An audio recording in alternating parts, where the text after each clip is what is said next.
What? What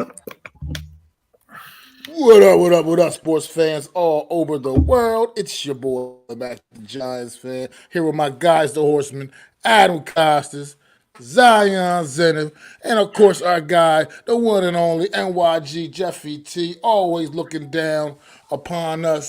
This is the Premium Takes Podcast. Let's go.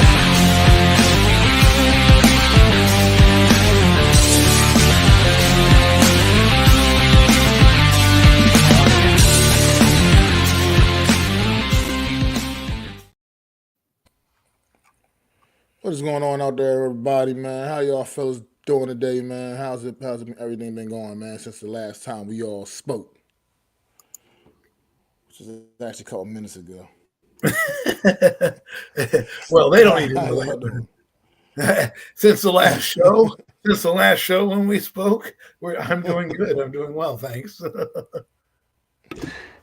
Absolutely fired up. What's up, everybody? Thank you for being in the chat. What's up, Bills? Good evening to you too, my fellas. I'm just happy to be here. What's up, Be here with you Wells? guys. Great, wonderful host, and obviously great, wonderful fam that's watching. Salute to you guys. Let's get it another Friday night. Talking football, talking basketball, talking sports. Let's get it. I don't know if you guys, we got Wells in the chat too, by the way. If you guys seen the video that his wife put together for us when we were at MetLife Stadium, I don't know if you guys had a chance to take a look at it, but it's really dope, man. Great I work did not see it. done by Mrs. Wales right there, man. Yeah, it's Definitely dope, got to go man. check it out. Definitely got to go check it out. I'll send me the Most link definitely, or man. link it But up for me. Absolutely. I I'd got love you, to see man. it. We're us old heads. We want to be like the young cats. We just want it instantaneously sometimes. We want it instantly. But let's get right to it, man. I mean, I don't know. I'm just gonna get right into it. Everything tonight, man. We're gonna start off slightly different than the usual. We're gonna go instead of talking about the game. We're gonna talk about things that happened in the game last night. Two big major injuries coming last night and Thursday night football, man. Two key player on each team sideline for what looks like going to be the remainder of the 2023 season.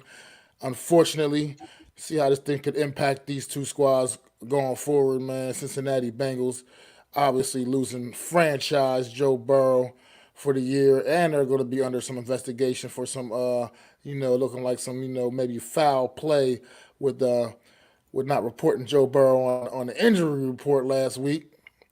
But that's another story. That's something a little something different. Unfortunately, he will be out for the remainder of the season with some torn ligaments in his wrist. And Mark Andrews also suffering a season-ending injury with his, I believe, ankle, something with his lower leg or something last night as well. Unfortunately, it looks like he will be out for the remainder of the year as well, man. How do you think these injuries impact these two teams, man, as the season starts to wind down, fellas? Go ahead, Adam. Well, first off, I can't catch a break this year. As you guys know, my second favorite team is the Bengals, and both my giant quarterback is out, but no one's losing any sleep over that. And Joe Burrow is now going to be out, which now I'm losing sleep over. And if I'm the Bengals, I'm losing sleep over because that's your franchise guy. As Joe Burrow said, as long as I'm out there, we have a chance. Well, they fell to 5-5, and here's the problem with that. You don't have a quarterback back here. What have I been saying since day one? You need to have a good backup quarterback. Why? For reasons like this. You look at the Colts. They brought in Gardner Minshew. Is he the greatest quarterback in the world? No. But does he do their offense and fit their offense correctly? Yes. You see Joshua Dobbs moved them three different teams. Is keeping the Minnesota Vikings relevant again. Bengals have a guy that has barely played any football, is clearly a rookie or a young player that they hardly had reps in training camp, obviously, but not enough with the team. So for me, that injury is going to be huge. I think it knocks them out of the playoffs unless they sign a Joe Flacco or a guy like that. But he might be going to the Browns, another AFC North team that has an injury, and I'm sure we'll touch on them in a minute. But then on the other side, Mark Andrews, broken fibula, ankle ligaments damage. The tackle obviously is tough. to watch, but it's hard because how are defenders supposed to tackle people these days? You know what I mean? It's going to be one of those rules where, yes, it has no place in the game, just like the horse collar tackle.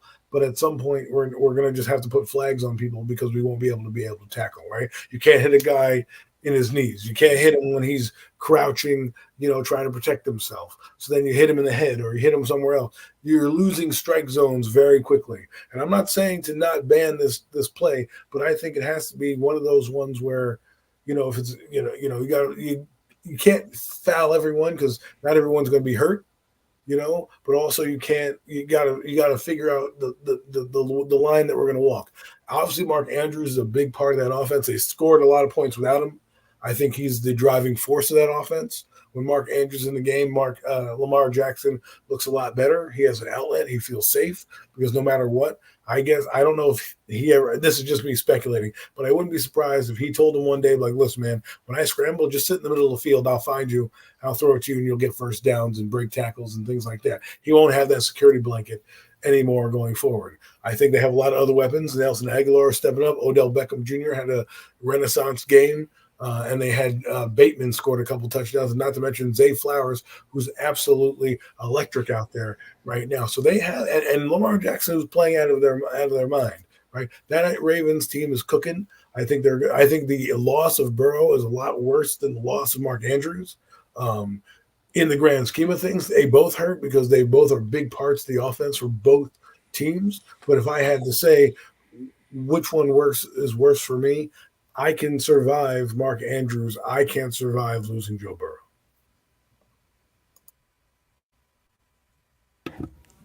Absolutely love it. Absolutely love it. Before I begin, if you can pull up Bill's comment, that's the Big Blue Crew tailgate. The Warriors was out there. Big Blue Crew members was out there celebrating the celebration of the life of Jeffrey, our man. So base believe. Make sure you guys click on that when you guys have the time. If you guys click on that, add it to your favorites to watch later. Come back and tune in. We appreciate you guys. That is the Big Blue Crew, at MetLife Stadium versus the Jets. What's up, Daniel? Thank you so much for being here. Let's get it. Absolutely. Thank you, Bills. I didn't watch too much of football this weekend, but what I did watch is a very little bit. I did tune into this game. Last night I seen the injury to Mark Andrews and then the almost injury to Lamar Jackson that could have plagued them even more. Adam wrapped up Mark Andrews pretty perfectly. I'm not gonna lay in too much on that. Obviously, people's gonna have to step up. We'll see if OBJ can continue down the path that the resurgence that he's on. Currently one game. Let's see how that goes. Speaking of Joe Burrow, he started the season, injured. Obviously washed, kind of looking sloppy. He got it together, and then this happens. Will he be back for the Bengals to make a playoff run? Probably, but with teams like the Chiefs, with teams like the Buffalo Bills, with teams like Miami still lingering around there, it's going to be hard to really take the Bengals serious without Joe Burrow there. And even if, even I'm just assuming they make the playoffs, but I can't assume that they could easily miss the playoffs because they still have a tough conference with a tough division. But that being said, it is going to hurt them. It sucks for being a Bengals fan. It does suck. I do agree with Adam. I believe he mentioned that this is a bigger loss for the Bengals, and I do agree on that. Hopefully they can pull it together, but especially in the AFC, both teams in the AFC. But when you lose a guy like Mark Andrews, you got a veteran head coach that can scheme around him, but when you lose a franchise quarterback like Joe Burrow out for, it seems to be the rest of the regular season, but maybe we'll see how fast he heals. Maybe it might be only 4 weeks, but we'll see what happens. That being said, I'm just dragging this on. I'm going to turn the mic over to Mac. Thank you. Let's get it. Well, you guys hit on everything for the most part, but thing with the Mark Andrews injury, I think that injury, you won't really see how much it truly affects the Ravens until we get to the postseason action. Mark Andrews is that safety valve for Lamar Jackson. I mean, everything looked pretty okay last night. They weathered the storm. I mean, Odell Beckham came to life like Adam mentioned earlier, Zay Flowers, like you said, is an electric young wide receiver in the league. So he's got some nice weapons to still kind of keep their head above the water. They'll probably still hang on win that division. Still probably the best team in the division, one of the better teams in the AFC conference for sure. But at the end of the day, when you get to the postseason, that's when you'll really see the impact that Mark Andrews' injury will have when Lamar gets those those tough matchups and Lamar Jackson is looking for that guy that guy he can depend on, which is usually Mark Andrews in the big crucial third down, and he won't have him out there. I mean, the kid Isaiah, he's not terrible. He's a good serviceable tight end, obviously, but he's not Mark Andrews, and I think that's when you see the Mark Andrews injury more or less when you get into the January months, when you get into those postseason. Like I said, Lamar Jackson looking for that his most dependable pass catcher and a guy he can really rely on in the clutch. However, the Joe Burrow injury devastates the Cincinnati Bengals team. They turned the season kind of around. They've gotten things back on track. They were looking like they were headed, something very very good, something special, and now this kind of probably will derail their season. To be quite frank, I mean, let's just face it. They are in a very tough division, one of the best divisions in football, and it's going to be tough. And this kind of opens that door for like a Pittsburgh Steelers, a well-coached team with Mike Tomlin, led by Mike Tomlin at the helm, coaching that team. This kind of reopens the door for them a little bit. Even though right now the standings are sitting with Pittsburgh in second place in the division anyway, but now with Cincinnati was playing, like it was only a matter of time before they were going to come and overtake that and probably push Baltimore for the division title. But with Joe Burrow out, I think you can forget that. Cancel Christmas on that for sure. It's just not. They're not going to be the same team without Burrow. I mean, Joey Brown, whatever this guy's name is, I can't even remember this dude's name last night who came in, but he's no Joe Burrow. He clearly showed he was no Joe Burrow. This team loses a lot with the franchise quarterback. Like you said, just can't replace a guy like Joe Burrow. I mean, he's one of the special guys at the position. That's why he got paid the way he did this offseason. You see what he means to the Cincinnati Bengals offense, and you just can't replace that kind of production, man. And it's going to be tough for the Bengals going forward. And it's unfortunate because you look a week ago.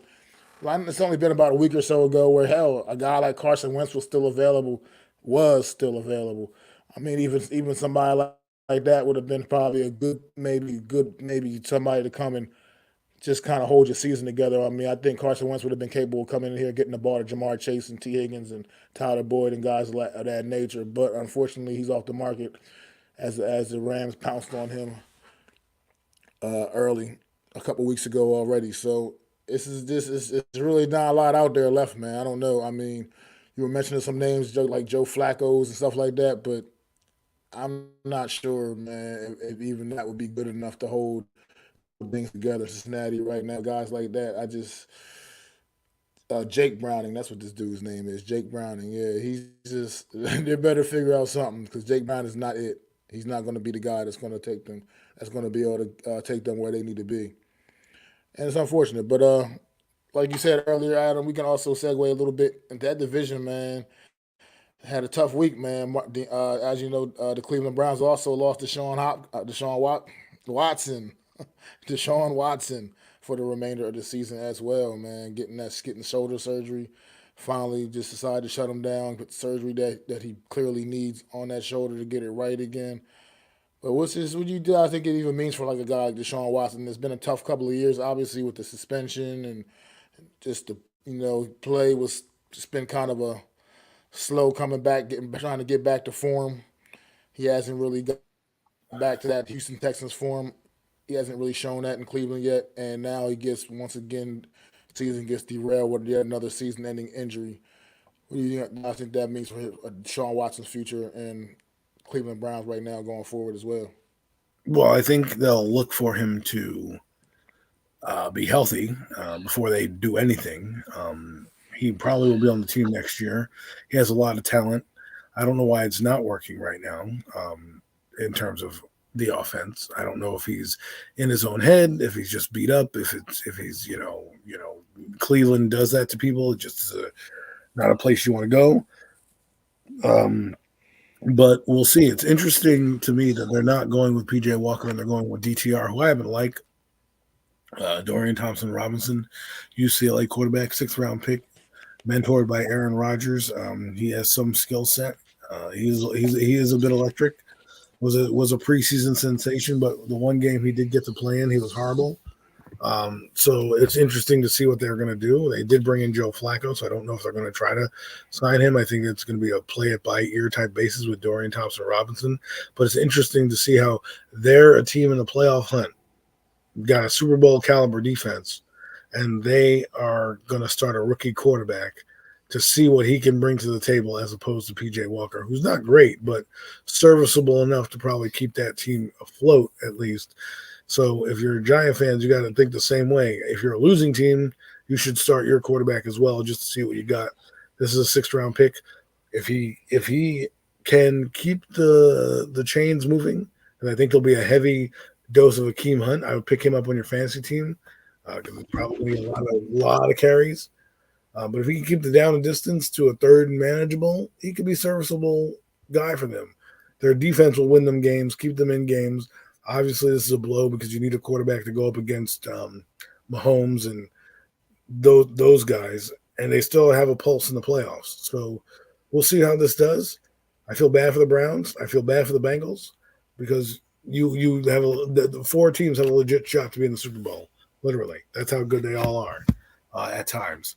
So, Deshaun Watson, I don't know if his career is over with the Browns, but it's kind of weird how it happened. No, he can't play. Yes, he can play. Now surgery, no surgery. Something's going on over there in Cleveland, and I wouldn't be surprised if he's traded away at some point. Got any thoughts on the Cleveland situation, Zion? Yeah, well, wonderfully said, Adam. What's up, Raphael? Thank you for joining us tonight. Salute to you, my brother. Let's get it. It's sad, man, because like at the end of the day, like this guy was like, there was a good quarterback coming out. He led nobody really on his team, Texans, to the playoffs. And then the whole thing happened with his case, and then the injuries. And I honestly feel like it's been a letdown. I try to give him the benefit of the doubt. I try to say like he's going to come in big this year. He's going to be in the top 5 in stats at the end of the season. And for the past 5 years actually, we haven't really got that. You know what I'm saying? 7 seasons in the league, only 2 good seasons, and we all know what his ceiling can be. We all seen it. You know what I'm saying? We all have like we all tasted it. You know what I'm saying? But at the end of the day, like it's kind of like a mirage. You know what I'm saying? It sucks. It sucks on the Browns. They just seem they can't get the quarterback. They can never get it right. As soon as they get like a defense that Adam said could easily compete for a Lombardi, they don't have a quarterback now. And it's just gonna delay them a couple of seasons because I feel like honestly in my hearts of heart I honestly feel like it is over for Deshaun Watson and the Cleveland Browns. It is going to be trade bait, and they're going to see what they have on roster, evaluate the quarterbacks. Obviously, they only have really one DTR out of UCLA. But that being said, it is a quarterback heavy draft next year. So I honestly think, I don't know how his contract's looking, but I could see him being traded. And I don't even know if I'll be lying to you if still at this point I would want a rookie quarterback because I was gonna say like I wouldn't mind like getting Deshaun Watson here on the Giants, but at the end of the day, no.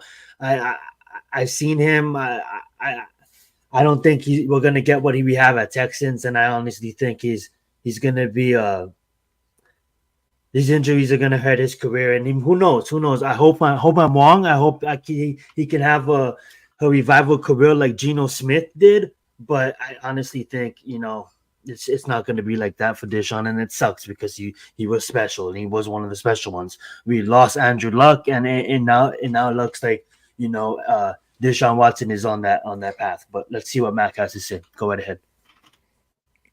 No, I mean, well, with Deshaun Watson, it'll be hard. He's not. It wouldn't be easy to move him via trade because between his contract and just based off of what he's been putting on the field here lately, it's just who's going to want to take that on right now. I mean, currently, I think honestly, it goes back to just a suspension, man. That long time off. I mean, he was off for practically what 2 whole seasons, basically. I mean, just about basically, yeah, pretty much 2 whole seasons. So it's like that's just a lot of time off, man, for a player to come back out and flip that switch and turn it back on. It just is. In the National Football League, it is. The game keeps rolling. You know what I mean? And you miss that kind of time, it's hard to get your legs back under you the same way. I know it's like the Cleveland Browns are just like you said, they're just snake bitten when it comes to this quarterback position. It seems like, but it's unfortunate for them. I mean, like you said, the defense is good enough to probably keep them afloat. They possibly can still make a potential postseason run here, man, just based off how great that defense does play. But they're gonna have to figure something out at the quarterback position. And looks like who know. I mean, I don't know if I can't say I don't know if I'd say Deshaun Watson's played his last game in Cleveland. Obviously, 'cause like I said, based off of like I said, his contract, it'd be hard to move him. But at the end of the day, they're gonna have to figure something out the rest of this season without him, for sure. And so Cleveland just it's unfortunate. It's like every time it just looks like it's like you got it right. It's still just everything seems to go wrong. Unfortunately, man, that's just life as a Cleveland Brown, man. That's just how it goes for that franchise, unfortunately. But they do have the defense that can probably hopefully keep them in the games as long as they get competent quarterback play. Doesn't have to be great, doesn't have to be sensational, just competent. Look like an NFL quarterback out there, whoever it is. This that might be good enough still to hold things down and maybe at least sneak up in the playoffs and possibly make some noise still, a little bit of noise. But I think it's just a tough break for the Cleveland Browns, Cincinnati Bengals. These teams, this tough breaks losing their franchise guys like this for the remainder of the season. It's been a tough year league wide. I mean, that's how many now quarterbacks have just been down league wide this year. A lot of backups. We've seen a lot of backup quarterbacks playing this year. I mean, all around the league, man. It's just been one of those crazy seasons, man. Honestly, and I blame it on some of the rules, man. Guys are playing too. I think guys are playing too tight, honestly, because all these like, especially defensively, all these weird rules defensively, man. It's just guys are just let the guys play loose again. Stop thinking about how I got to tackle a person, how I got to do this, how I got to do that. Just let them play, man. Let them play football. Let them be free again, man. I'm trying to tell you, man. Some of this stuff does affect these injuries as well, man. Guys are getting in their own head and they're doing some of this stuff to their own self, man. Unfortunately, man. But one more thing, quick, going back to Cincinnati with the Joe Burrow thing. How do you guys feel about them kind of maybe leaving him off the injury report, even though there were reports of him getting off the on traveling with the wrist brace on already, so thinking there was already damage to that wrist and he should have been on the injury report. Now they are being investigated for that. How do you guys feel about that?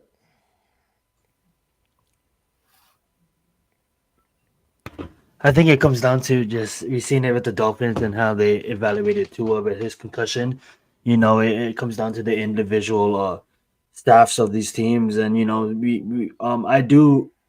I'm gonna take this time to talk about the PA because I think that the survey came out about rating these facilities and some of these facilities, there's high schools like that was getting way better equipment, high school players than these actual NFL players, and it just comes down to I'm not calling the Cincinnati Shetty One organization, but we know there's some Shetty One organizations in the National Football League, and I just feel like it comes down to individual doctors. So I don't really I don't really want to speak too much of it because I'm not too sure. But I know like when it comes to MetLife and then when it comes to the care centers around the New York metropolitan area, New Jersey, wherever they play, I know we have some of the best doctors in the nation catering for the New York Giants and working for the New York Giants, and for other teams that just may not be the case. And then in other words, there is a lot of interns, a lot of new staffing that takes place year in and year out. So maybe it could be a key miss, and maybe someone said he's good when he wasn't good.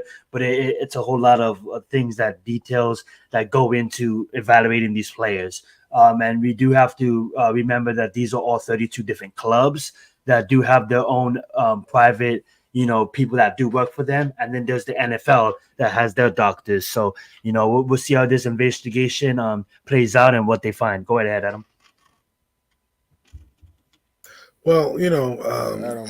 all medical teams are different. And if this was an injury in football, the only reason you put him on the injury report is so Vegas line doesn't change. Right? He practiced fully. He did everything. Now, if he wasn't practicing fully and he didn't practice all week and he was limited or something like that, it'd be different, right? Just because he's wearing a brace doesn't mean he didn't play in the game, right? So it's not like they're hiding anything. He practiced fully.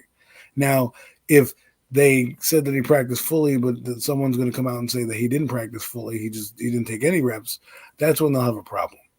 But going into the game, they didn't anticipate his wrist being sprained or tearing a ligament or whatever doing that. I mean, who knows what he was doing?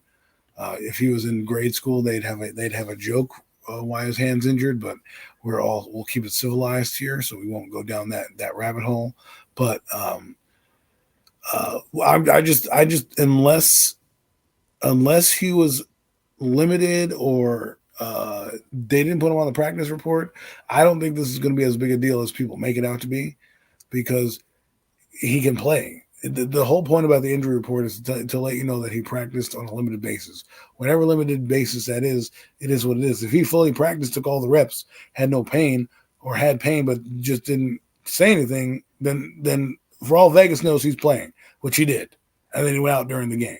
So I think it's trying to build something to more than it's being. If he did get injured, you're allowed to wear a brace and play through it, but no one has to quote unquote know unless he didn't practice fully. So I don't think it's an issue. Now people are saying it is an issue because some guy lost money on Vegas. Well, you didn't lose money. He started the game. He got injured in the game. Maybe you would have voted differently had you seen him on the injury report. But let's be honest. If you saw him limited in practice, are you really not going to vote for him, right, without knowing a disclosed wrist injury? Come on. I think it was one of those freaky things that happened, and he just happened to be caught wearing a brace. Well, we'll see, man. Because that's what they're putting the big emphasis on. They're putting emphasis on the fact that he was seen with the brace on, which would symbolize that the team knew that he was dealing with something. And then he goes out there in the game on Thursday night, and sure enough, before halftime when this happened? Before halftime, I believe. Yeah, I think it was. He goes down with the injury that now turns out to be a season-ending injury. He couldn't even grip the damn football. I mean, why? So, let me ask you this: I don't know.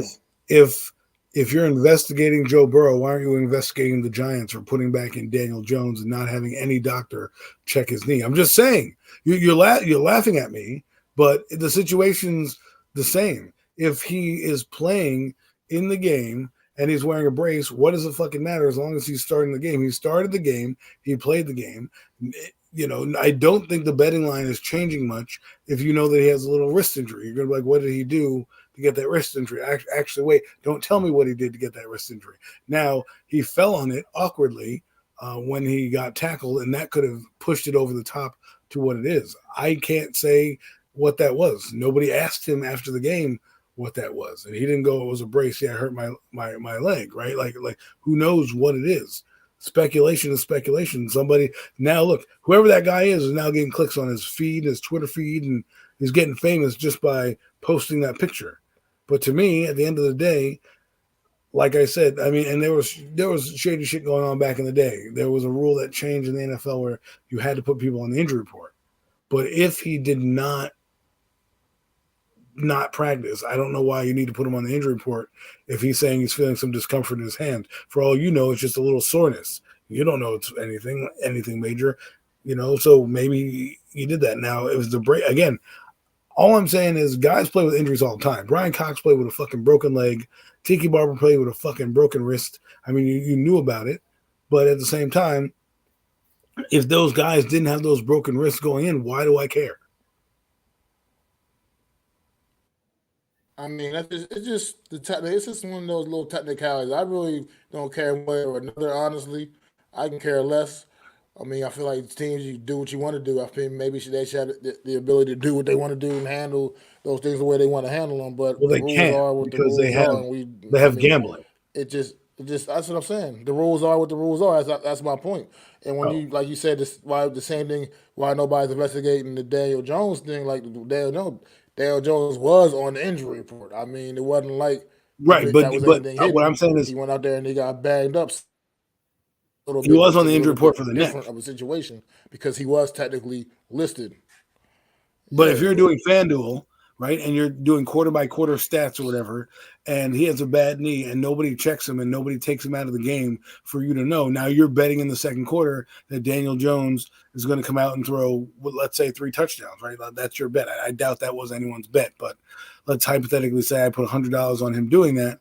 He comes out and has a bad knee, comes to find out that nobody checked him on the sideline. I wouldn't have made that bet. That's essentially what is happening here. They could know all that he's banged up, but again, if the injury is not severe and you're playing, it goes by tiers. If he's a full participant, they're not going to put him on the list. Now, if it's dodgy and they're like, well, he is injured, but we're not putting him on the list, then yes. But if he's practicing, I'm not over in Bengals camp. I can't see the only people who can do that are the media. So if the Bengals lied and let the media in, right, and they go for the portion that is seen by the media at practice, and he's practicing fully, and they don't say anything on the injury report, and then when the media leaves, they're having whatever the kid's name is play behind him, which by the way didn't look like that guy took a snap a day in his life. So I'm not really worried about this injury. I'm just not as worried about it as people think. Now again, if you put money on it and they said he was limited, does that change your bet with a wrist injury? I don't think it does. Now his whole arm looked fucked up. Now that's a different story. But again, he played I through it. He mean, played look, through it. look, it's just one of those things. NFL, they gonna do whatever due diligence, so to speak. Like I said, Yeah, I I can can do care shit. less one way or another about stuff like this.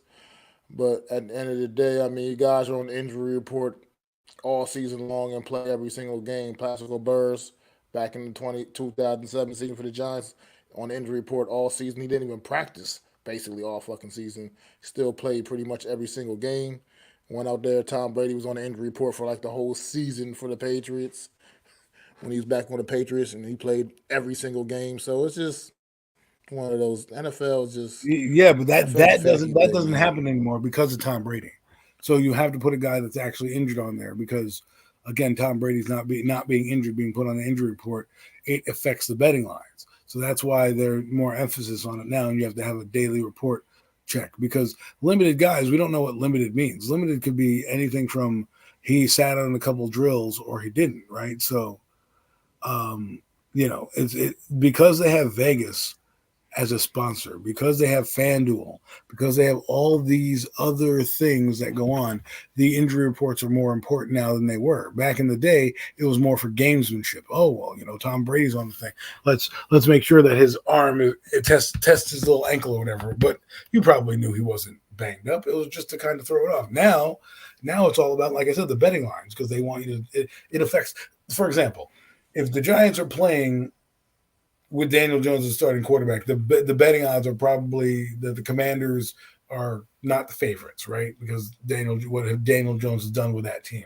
Now that Tommy DeVito is playing, the Commanders are favored by 8.5, right? And then if you put Tyrod Taylor on there, maybe that goes differently, right? But if Tyrod Taylor's not on the injury report, comes in and gets injured, you know, and someone said, "Oh well, I saw him wearing a flak jacket coming in," they didn't put him on the injury report. You don't really know. You know what I'm saying? Like what are we doing here?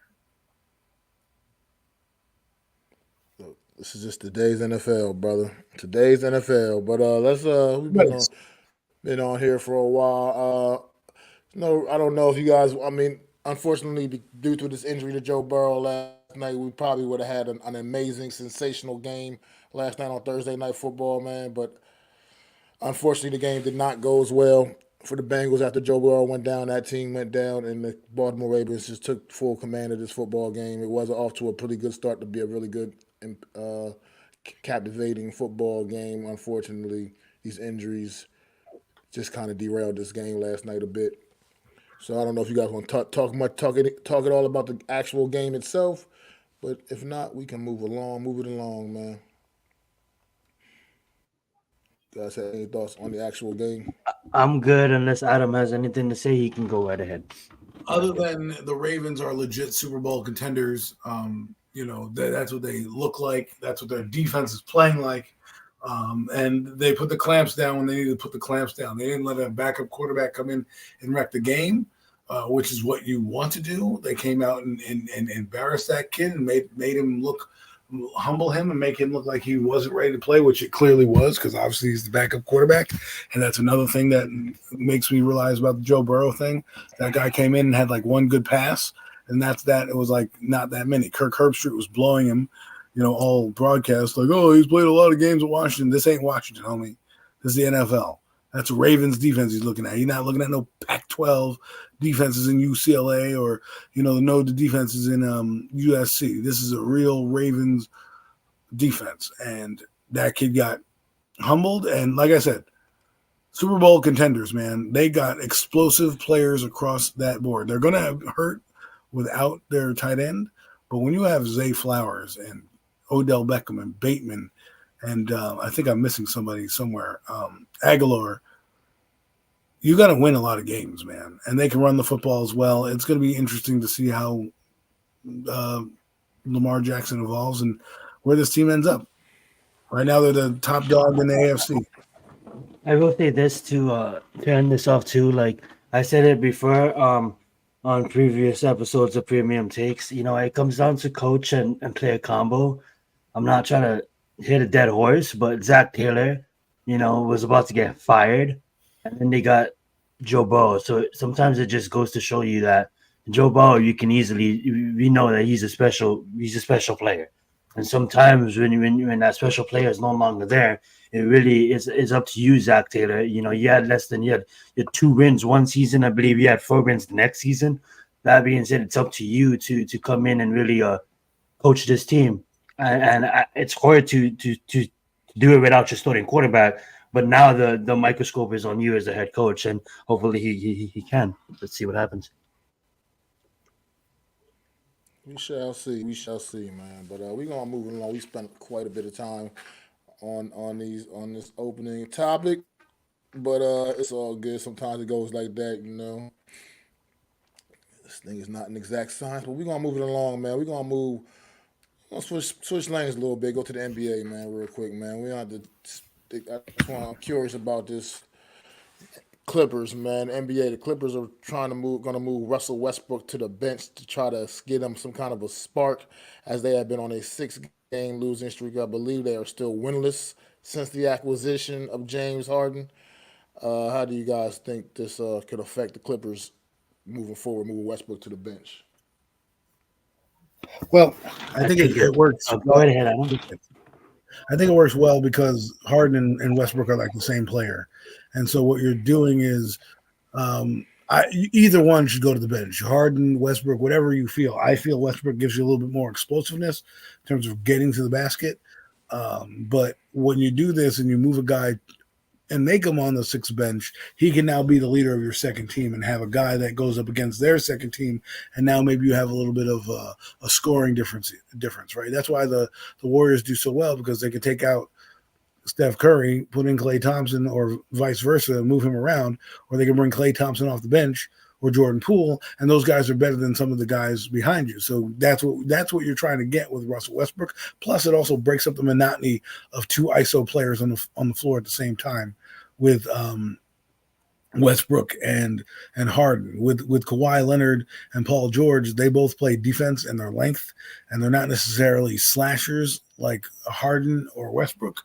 And because Harden is going to be, I guess, your point, so to speak, you again allow Westbrook, who I think will flourish in this role, actually, because he'll have less responsibility, less pressure on him. All his job will be is to go in and score and give the team a spark, which is a lot easier than saying, hey, now you got to go play defense on the back end. You don't have to be that defender. And a lot of good players have come off the bench across the league, in their time as playing. You have Jim Jackson back in the day. You got a lot of players there was sixth man of the year was Aaron McKee for the Philadelphia 76ers. He came off the bench and gave people a spark. So there's been guys who can do that. I think in the NBA, it's almost paramount to have a guy like that. That when you take, because what you want to do is in the NBA, it's all about ebb and flows, right? And usually the other team gets back into the game when you put your second teamers in, and their better players beat you, and then you put your first teamers back in, and then you kind of goes like that. So if you get a guy like Westbrook who can still be dynamic, can still distribute the basketball, but will be the focal point when he's out there, as opposed to being second fiddle or the same kind of player as James Harden, I think it might help them out. Absolutely, facts on that. I agree with most of what he said. To echo on that, yeah. I don't see them putting Horton on the bench. So obviously, Westbrook, that role goes to you. They need points off the bench. The bench been really inconsistent this season. Not watching the Clippers game, just going through their stats.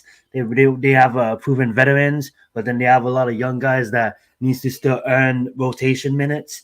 But that being said, Horton and Westbrook, Adam said it perfectly. They were the same player. Now you bring Westbrook coming off as the sixth man, or coming off as on the bench. Now when they take a seat, you have a main distributor of the basketball. Now the bench can get into a flow. Adam said it perfectly. Don't need to repeat everything. And I just think that the Clippers, if they do get it right, they have a shot of really going on a run here. But they have to get it right, because right now they're not getting anything from their bench, and I think this is a good move. For them to bring in Horton, they allowed to now make the move. If they didn't bring in Horton, I don't think they make this move, and I just think it's more on the Clippers' behalf. They have too good of a team with Paul George and Kawhi Leonard to be losing this much games early on this season. So that being said, it's still early, but all these teams are trying to figure out what works, what doesn't work. But yeah, Adam said it perfectly, and let's get it back to you, Matt. I mean, you guys said everything that needs to be said. Honestly, James Harden, man. That's the common denominator here, man. Look, The curse of James Harden. James Harden, all of a sudden, you just start losing every single game. It's just ridiculous. All the talent this team has, Kawhi Leonard, Paul George, Russell Westbrook. Come on, man. Why is this team on a 5-game losing streak? Seriously, does that make sense? It doesn't make sense. But Succubus. You add that cancer named James Harden to the lineup, and these things are the kind of things that happen. Look at the Sixers. Look what the Sixers are doing right now. They've gotten they removed that growth of James Harden off of them, and now look what this team is doing. And then the Clippers acquire that, and now look at them completely. Right, because he's a player that is so positionless, because he doesn't do a lot. He doesn't play defense well. He's very streaky. He's a moody player, to be exactly right. Because if he's not in a good mood, right, and his shots are not like, I literally watch him on the Nets collapse in the playoffs because guys are just defending him and he can't get his shot and he's stagnant the offense, and he really is more. I feel, if you want the truth, he needs to come off the bench. He's a bench player to me, because if you tell him, hey, dude, come in, score, don't worry about playing defense, just come in and set up at the 3-point line, boom, you got yourself a guy. But when you come in and starter, that's what ruins your team, because now the offense goes through him. And what used to be a passing offense, because Kawhi Leonard, again, he kind of moves and does a lot of different things without the basketball. And you have a guy that just kind of sits there and ISO ball, and you're 15 seconds into the clock and you're trying to, and then guess what? He puts up a shot. Now you're running down the fucking floor. There's no movement. And so he stops your ball movement in basketball. You know what it reminds me of? It reminds me of when, like, I'm sorry to bring them up, but I'm always trying to bring them up because we're awesome. But that being said, we had a championship come off the bench last year, and now that champion Kawhi Leonard is stored now because we need him to store it. But him as our sixth man, he's 35 years dominating, when he needed to be. And I think Westbrook, we all know that Westbrook can turn it on when he really, really, really wants to. Over the last couple of years, it hasn't been great. But the night, I remember RIP, but the night Nipsey died, he went out there and he dropped 60. You know what I'm saying? And I think we're gonna see him coming off the bench and maybe obviously not putting up near close to that, but him being affected off the bench. And one thing I want to point out is, one thing I hated what Horton did to make Adams' point is he took the ball out of Maxi's hands. Like, you have a young stud named Maxi. Now Maxi can shine because Horton is no longer on that team, and now it's it's mostly Embiid's team. But now Maxi has the ball in his hand, and now he can contribute the ball. Horton always wanted to touch the damn ball. That's like Horton. Now Max said it perfectly. We move Horton, and now Maxi and Embiid can go out there and shine with all the other pieces. Because if you look at the Clippers, they don't. If you look at the 76ers, they don't really have the studs of the world outside of Embiid and Maxi, but they play team basketball. You look at the Clippers, it's just like, yeah, you can have all the superstars in the world, but you guys look like shit on the court. Well, it's truly his game. Truly his game is not meant for this day and age of the NBA, because the NBA is up and down, running the floor, run and shoot kind of game now, and that's how they open up things. It's not as like when you're there's a reason why a team like San Antonio hasn't picked him up. A team like the Warriors hasn't picked him up, because he just slows you down, because he has to handle the ball. Who takes the ball up for the Clippers? Harden. So he has to set up the offense. But guess what? He's wasting time because he's at the top of the key waiting, trying to create a move, trying to get to the basket and be the focal point of the offense. He's not that guy. He's never been that guy. Even when he was in Oklahoma City, when he was his best in Oklahoma City is when he came off the fucking bench when he played with Oklahoma City and they had Westbrook and Durant, and his bench ass came in and he would play for, 35 minutes in and out of the game. But those 35 minutes, he was pretty good and their team was unstoppable. But then they got to the playoffs, of course, and he got stopped. All right, fellas, good stuff. I'm gonna give the floor to Zion for a few moments here, man. You guys been talking about it in the chat a little bit earlier, at the top of the show, so we might as well give the floor to you, Zion, here, and we want to spotlight the main event tomorrow night, UFC Fight Night. Brendan Allen, Paul Craig, Zion, man. You want to break it down for us, brother? You are UFC specialist. Absolutely. So we got a big one. I do want to cover. I don't know if you had this later on in the show, but I'm gonna do it now. So if you did, we can cancel that segment. I do want to break down UFC 295 that recently happened. We have Yuri obviously losing in the early stoppage. I know a lot of us diehard MMA fans, we didn't like to see that. It's hard. For me, I respect Alex, but it's hard for me to crown him the light heavyweight championship when the ref stopped that early. So that being said, what's up, Tudo? Massive salutes to you, man. Respect. Thank you so much for being here, my brother. But that being said, man, Alex is the champion, so it is what it is. Alex is the champion. I hope they do a rematch before you go and you start calling out Izzy again. Izzy is taking a break. He'll be back when he's ready. No. Alex, I want you to fight Yuri again because I want to see that banger. I think it was an early stoppage. I don't know. I'm just being a hater on that one. Going into the heavyweight matchup, we all wanted to see John Jones. Obviously, we didn't see that one, but we did see your boy Tom Aspinall go out there and defeat the guy that everybody thought was the next coming of Jesus. I mean, I was hyping this guy up. He was on a 5-fight win streak, all knockouts. And guess what Tom Aspinall did? He knocked his ass out in 1 minute and 9 seconds. That's exactly what Tom Aspinall did. Another one big knockout is Jessica Andrade coming out there and proving why she is in the Hall of Fame of women in MMA.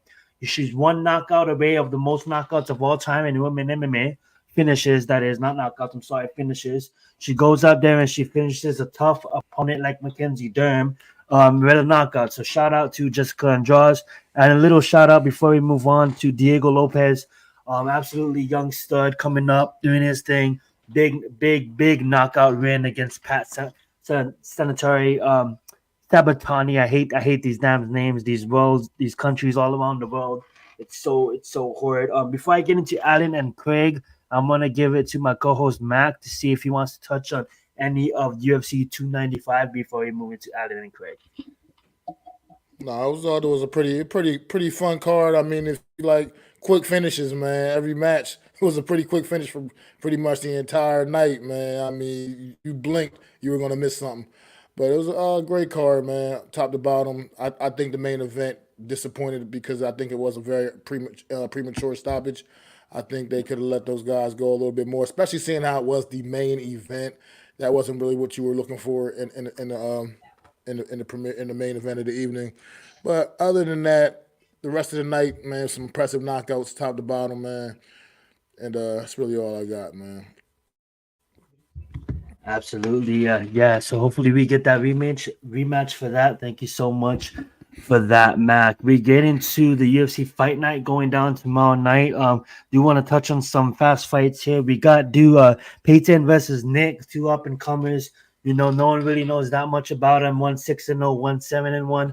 But these are the type of fights that you guys do want to keep an eye on. I'm looking at Payton in this one, but we'll see where it goes. That just a little touch one at bantamweight going down. We got Chase Hooper.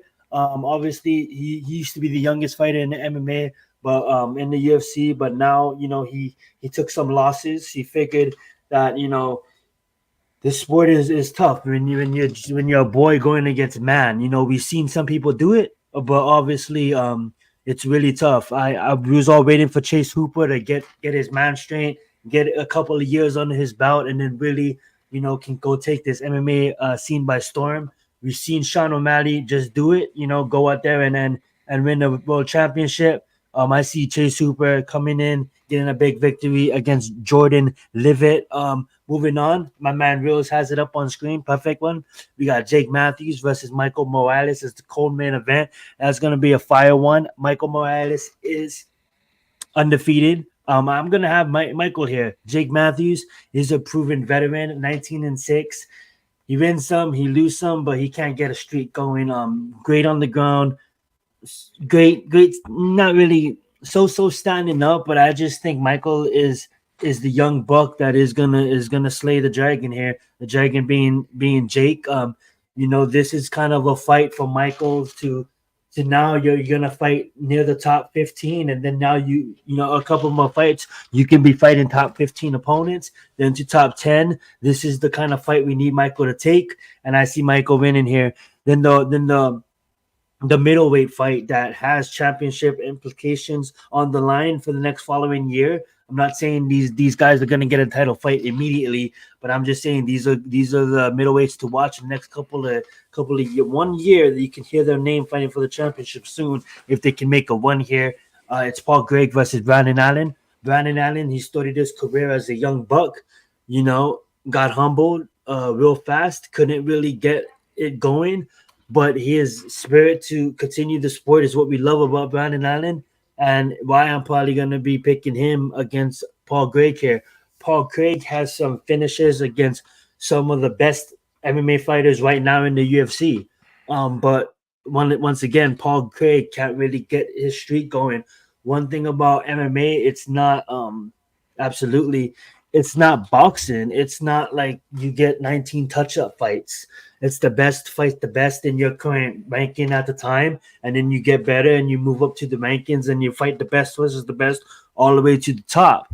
And Paul Craig, he stumbles when he gets to the top 10, top 15 of the world. He gets one really good knockout against the top 7 in the world, and then it just disappears on him.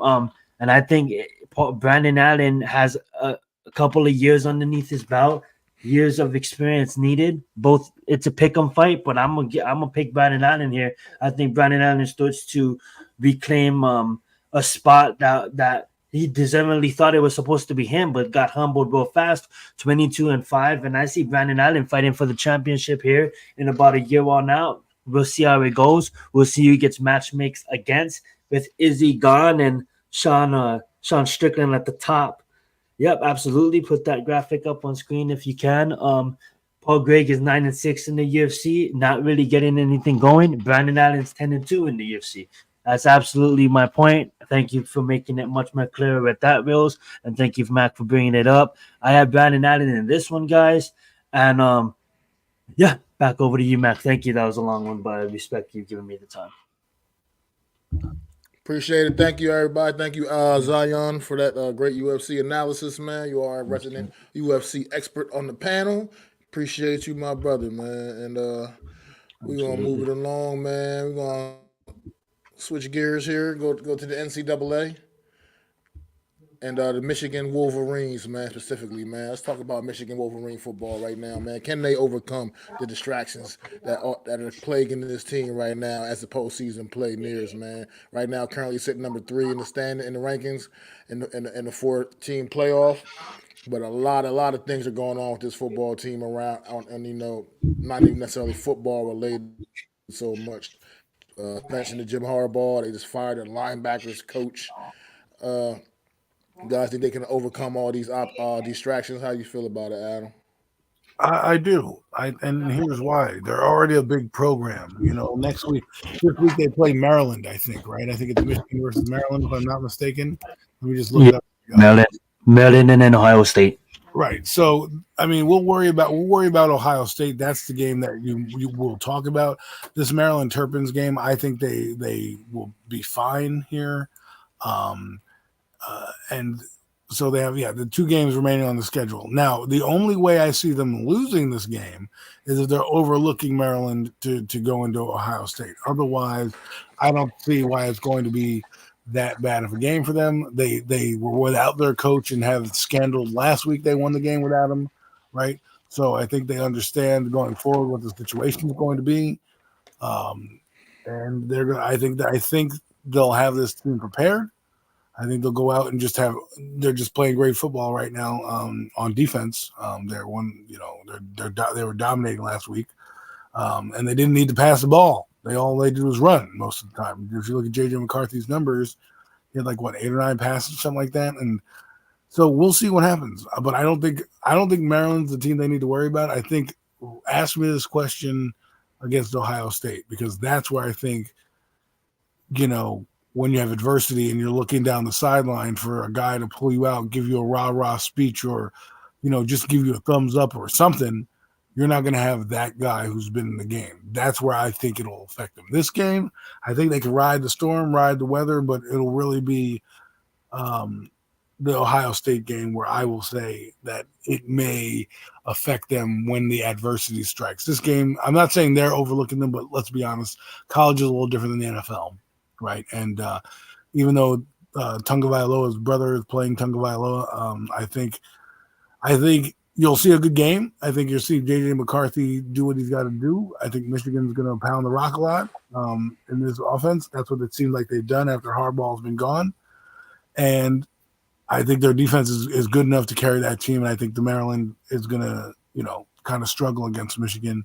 But again, I reiterate, Ohio State, because the buzz is going to be there. It's going to be, I don't know if it's for a championship, but I know that it's going to be deciding either playoff seeding or at least, something along those, something big's going to happen with that game. So that's the game I worry about, not this one. I absolutely agree with him. I mean, I'm looking at these last couple of schedules. It doesn't care who Michigan plays, they're beating them. Who cares who Ohio State plays, they're beating them. It all comes down to this game, number 2 versus number 3. Me personally, and I probably, if nothing happened to Michigan, I'll probably still feel the same way. I think Ohio State's offense is going to be by 4 superior to any offense Michigan seen this year, and vice versa. Outside of Penn State, Ohio State did win against Penn State. Michigan, I honestly have them finishing 11-1. I think Ohio State's just going to be a tough out for them. They've been one of the best defenses in the country this whole collision season. Outside of Georgia, it's really the best offense versus the best defense, and that's why it's going to be so fun. Outside of the ranking, I know Oregon's at the top of some and stuff like that, but if you really look what Ohio State's been doing, I honestly think it really comes down to one of these teams going home and one of these teams is representing the conference in the playoffs, and I think the team that's going to be representing the conference in the playoffs is Ohio State, because even though Michigan has a tough defense, I can see Ohio State's defense, stopping Michigan, and I don't see it's gonna be it might just be an explosive game, but my takes on it. Michigan will not overcome the distractions, and they'll probably finish with one loss and probably be eliminated of the college football playoffs, because I don't think that they're gonna give Michigan a spot when you're gonna have a team like Washington coming out a Pac-12 winner. I think the Pac-12 winner automatically gets a spot, and I think Georgia gets a spot. Florida State's still undefeated; they're gonna get a spot.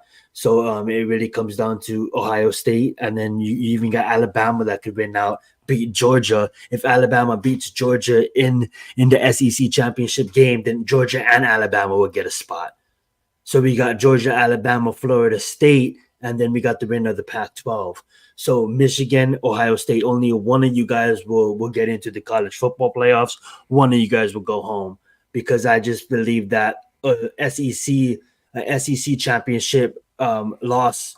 The Georgia, if Alabama beats Georgia, they're immediately in the playoffs, because the one loss Alabama that just beat Georgia, they're in the playoffs, and the Georgia that only lost to Alabama's in the playoffs. So I really think it comes down to, and then Florida State still lingering too. So Michigan, Ohio State, that's the game of the season. That's the game everybody been waiting for, and that arguably is a championship game in itself. It just so happens they play in the same conference. But that being said, go right ahead, Mac. I mean, it's going to come down to how you evaluate it. I mean, I don't really think see a scenario where Michigan's going to necessarily go out there and lose to, for instance, Maryland tomorrow. But at the end of the day, you go out there and this game is more competitive than expected. Those things affect the way you get evaluated. The guys who do the college rankings evaluate. I mean, you guys are supposed to go out there and lay the lumber on a Maryland, you know what I mean? And just with everything they got going on, just as long as if this team needs to stay in that mental space to go out there and take care of business against a Maryland team, which they should absolutely do, because the talent is just overwhelmingly better.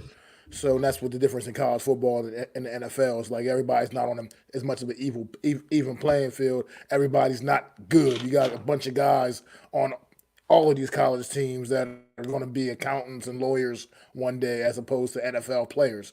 So it's just Michigan has more of those guys that will probably be in the NFL, that will be watching the NFL, as opposed to a Maryland. So they'll go out there and handle business against a team like that. But then you come to Ohio State. That's the rivalry game of the year every year. Michigan, Ohio State, the season ends like that every single season. And that's a game where you're going to need to be really, really competitive, because you do got the teams right on the outside of the playoffs right now, looking in the Washingtons and Alabamas and teams like that are right on the outside, that also have key marquee matchups left, that they can make that impressive, get that one more marquee impressive win to boost their resume as well. So you want to go out there against an Ohio State and at the very least keep it a very competitive football game, because I think you have one loss on your roster, on your schedule, one loss on your, and it's just Ohio State, and it was a competitive loss, like lose by a field goal, game-winning field goal in overtime or something of that such. I don't think that knocks Michigan out of the playoffs necessarily. You know what I mean? Because that's not some kind of like disappointing loss. That's just you played a tough Ohio State team and you came up a little bit short. So they just got to be able to keep their heads together and keep staying in that right mental space. What's going on, Miz, by the way? Thanks for stopping. Appreciate you, man. But yeah, you just gotta they just gotta stay in a good mental space right now and try to block out all the things going on around them, because it's a lot. I mean, these are still young kids too at the end of the day, and it is a lot, man. So as long as they can just kind of stay focused on the task in hand and understand, I think this Michigan team will be okay, because this is a very talented bunch of kids up there in Ann Arbor, man. So that's really all I got right now on that, man. And you know what time it is, guys. Can we all admit real Any fast more that we thoughts on want NCAA? I do. I just this fast take real fast. Like I don't know if the seedings are gonna put them, but I do want to see a Michigan versus Georgia natty. I don't think the seedings are gonna allow that, but that is a team I want to see Michigan overcome the distractions, overcome the objective. Because Michigan, if you want to be totally honest, Georgia's been at the top because the recency bias. They've never lost in 2.5 seasons, coming on 3, and there's back-to-back championships. But if you're really evaluating team for team this year, Michigan is the best team in the country and should go out and win off. Should go out, and it's obvious that Georgia's ranked number 1, because how can you say that? Georgia is undefeated, two-time national championship, going for 3. But really evaluating this season, just leave everything out of it. Michigan is the best team in the nation, in my opinion, and that's saying a lot with Washington's, Florida State's, and Georgia's of the world. But that being said, it's gonna be fun. We're gonna see how it plays out, and yeah, go right ahead. Yeah, unless you guys have anything else you wanted to talk about NCAA before we move on, before I give the floor to Adam to do his thing. I'm all set. All right. Let's go. Adam, the floor is yours, buddy. You already know what time it is. Ladies and gentlemen, it is that time again. It is time for me to present my screen. Share my screen. I want to make sure that it's shared. I don't know why it's not presenting right now. Let's see what's happening. My computer is obviously slow. But here we are, the weekly Pick'ems segment. Can you see it on my screen? It's good? Yep, I see. Okay, terrific. So I just want to say this. We all are winners this week, as we all got 6 wins each. If you look at that, here is the total. That is 6 for you, Mac, 6 for you, Zion, and 6 for me. Trust me, as much as I want to be tied with you, I don't want to be tied with you, but we are anyways. That's just a funny joke there. I don't really care if I win or lose, but you know me, I like to gloat when I win, and I hate that I lose. But with that being said, let's review some of these games, shall we? We went over the games to start, and that was the Colts versus the Patriots. And what a putrid game over in Germany. I'd rather watch paint dry than this game. 10-6 the Colts. Mac, you got the Colts. Zion had the Colts. And of course, I had the Colts. I'm glad I picked that team. The Browns, Ravens. Here's where we differed. Okay, the Ravens. What a game this was. What do you want to talk about? An epic game? This was an epic game. This is one of those games you're going to rewatch years later because that's how good it was. At one point, the Ravens were dominating. You thought they are going to absolutely railroad the Browns. And then, boom, the Browns came out of nowhere. A couple pick sixes happened. It's kind of funny. They had a tip pick 6 on the Ravens side. They had a tip pick 6 on the Brown side. And then, of course, they had that. They missed the extra point. The Browns get the ball back again. They go down, and they win a game-winning field goal. And Mac picked the Ravens, I picked the Browns, and Zion picked the Ravens. Boy, I was right. No, I'm just kidding. But here's another game that was an excellent game to watch. Real back and forth game. This is where I think the Bengals season went up in smoke right here as they dropped a touchdown pass. I think it was Tyler Boyd dropped a touchdown pass in the end zone. That didn't help out. But the Texans, C.J. Stroud, raises the bar again, and Mac picked the Bengals. Zion picked the Bengals, and of course, I went with the Bengals. We were not buying it, but I guess we were wrong. C.J. Stroud has that team ready and going for the playoffs. Here's another game I thought was going to be totally different. That was 49ers and the Jaguars. The 49ers came out after their bye week and absolutely throttled the Jaguars' momentum. I mean, they made Trevor Lawrence look mediocre in this game. That's how bad it is. Mac picked the 49ers. Obviously, Zion picked the 49ers, and myself, I was the only – this is where I could have differed. But no, what did I do? I got on the hot streak with the Jaguars, and of course, I picked the Jags, and they let me down. Thanks for nothing. Okay, moving on to the next game, Saints-Vikings. Here's where I also thought they were going to have it. I thought the Saints' defense would play a little better. They didn't. The Saints lost that game. Joshua Dobbs has that team humming. Zion, you picked somehow I had a tie in this game, so you lose automatically with that dumb pick.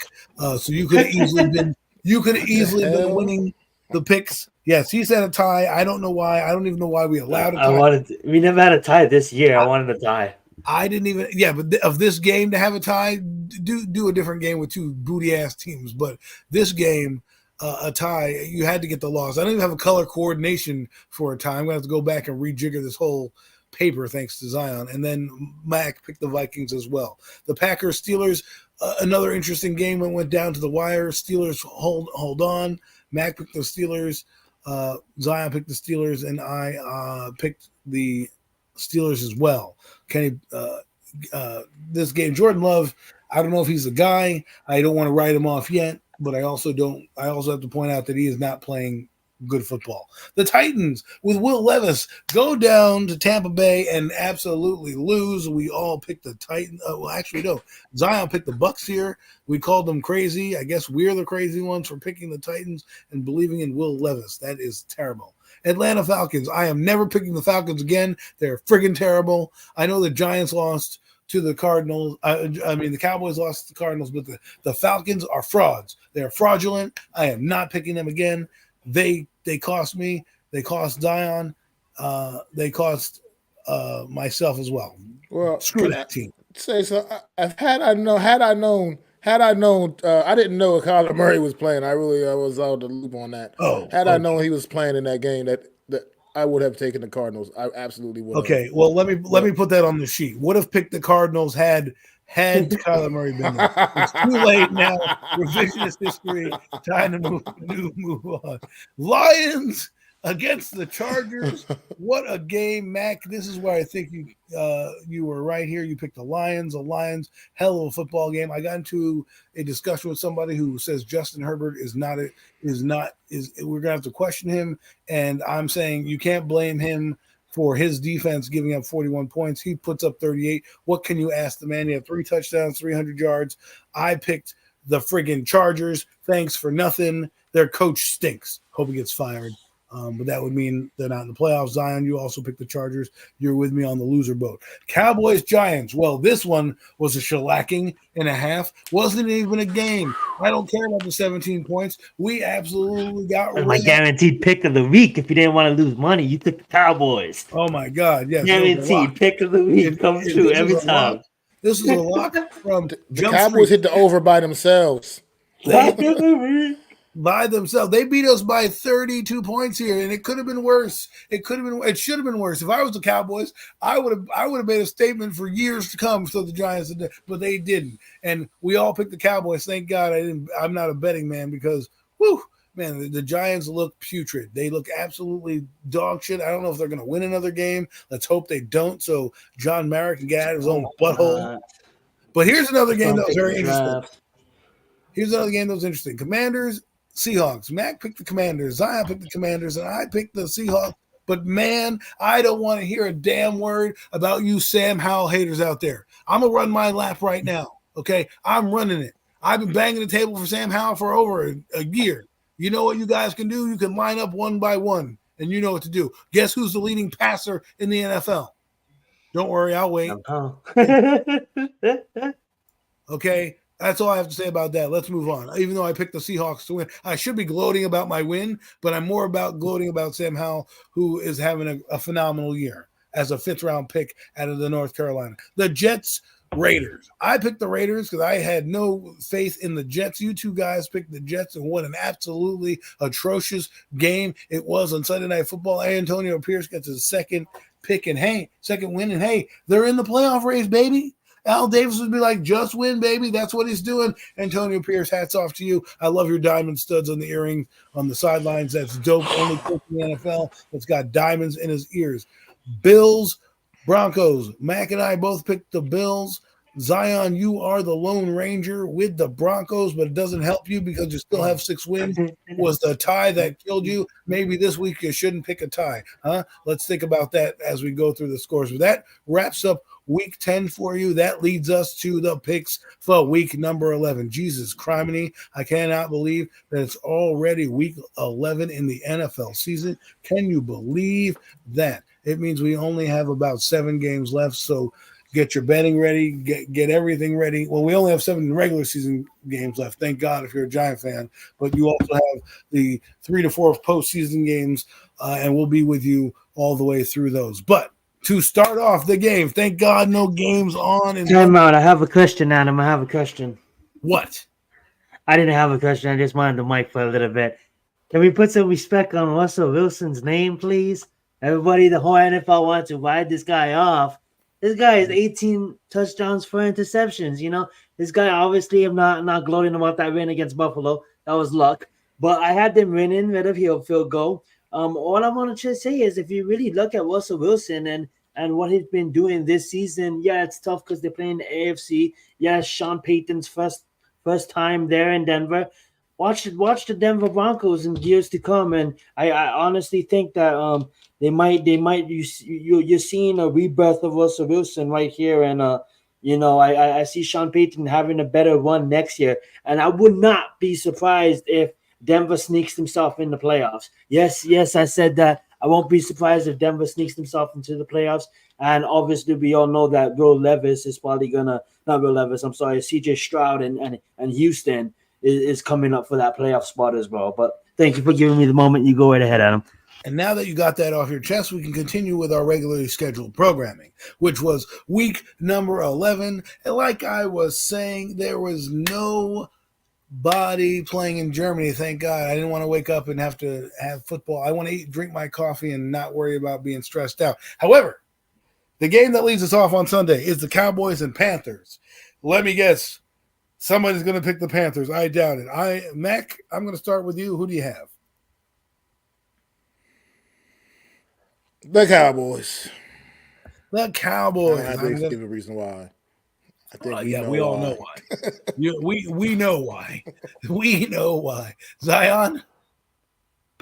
I'm going to get them boys. I'm going to put it in the spreadsheet as them boys. That's how it is. People see it right now. Them boys. Okay. Myself, I'm not going to be as like you as cool and say them boys, but I will say those Cowboys are going to win the game. It's going to be a laugher by halftime. They will be padding their stats like they were last week. Let's see how many yards they put up, because if the Panthers defense doesn't give up 600 yards, that'll be something. That'll be something. They're I not actually have a suggestion. yards. I have a suggestion. They're not Adam. going to give up 600 yards. That was ridiculous So last week. This week, guys, to break tiebreakers, this week we have to give the pick and the score prediction for Monday night. That's how you usually do tiebreaker splits. Well, that's great, but if you didn't pick a tie, you would have won. So maybe we will I could have picked the losing team though, and I could have lost. It was a 50-50. My tie saved me, Adam. Well, technically, I shouldn't even give you. It's a tie. You should be 6-1. You technically could win. I could give you a 50-50 and flip a coin and have you. Anyways, we're getting off topic. Stop this right now. We'll do your score thing at the end to break the tiebreaker. Great idea. Anyways, Steelers, Browns. Who do you have, Zion, and why? It should be a good game. Both backup quarterbacks. Sorry, Kenny. Both quarterbacks playing this game are backups, but who do you have? I'm going to go with the Steelers here. I think obviously the Browns have a great defense, but I think the Steelers are a better team. Red Pickett, I'm going to go with the Steelers. Steelers. And how about you, Zion? I mean, Mac.